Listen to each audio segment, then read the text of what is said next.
जो आप लोग कैसे हैं, आशा करता हूं आप लोग अच्छे होंगे, मस्त होंगे और स्वस्थ भी होंगे। ये भी आप लोग का जो टॉपिक पढ़ रहे हैं द्विघात बहुपद का, ये मोस्ट इम्पॉर्टेंट टॉपिक है और इस टॉपिक को बिहार बोर्ड भी बहुत बार पूछा है।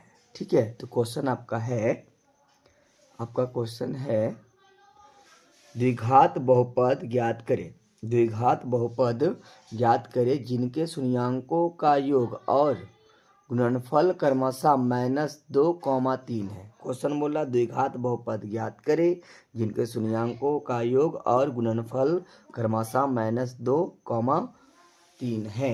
ठीक है, तो अब देखिएगा, समझिएगा, यहाँ पे हल लिखते हैं और डैश देते हैं।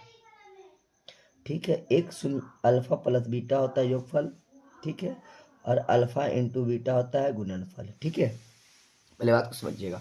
यहाँ क्या करा, द्विघात बहुपद ज्ञात करना है जिनको शून्यंकों का योग, पहले क्या आ रहा है, शून्यंकों का योग, पहले क्या आ रहा है, योग आ रहा है, तो योग का मान कितना हो गया, तो अल्फा प्लस बीटा को भी हम लोग क्या कहते हैं, योग ही कहते हैं, तो -2 इसका दे दिया है। ठीक है, अब क्या कहा, और गुणनफल क्रमशः 3 है, और गुणनफल क्रमशः क्या है, इसका पीछे 3 है, तो गुणनफल कितना हो जाएगा, 3 हो जाएगा। ठीक है, गुणनफल कितना हो जाएगा, 3। पहले बात को समझिए, द्विघात बहुपद ज्ञात करें जिनके शून्यंकों का योग और गुणनफल क्रमशः -3, -2, 3 है। तो पहले क्या आ रहा है, योग आ रहा है, उसका पीछे क्या आ रहा है, गुणनफल आ रहा है, तो अल्फा प्लस बीटा का मान -2 है और अल्फा इंटू बीटा का मान क्या है, 3 है। ठीक है, तो हम लोग जानते हैं फॉर्मूला,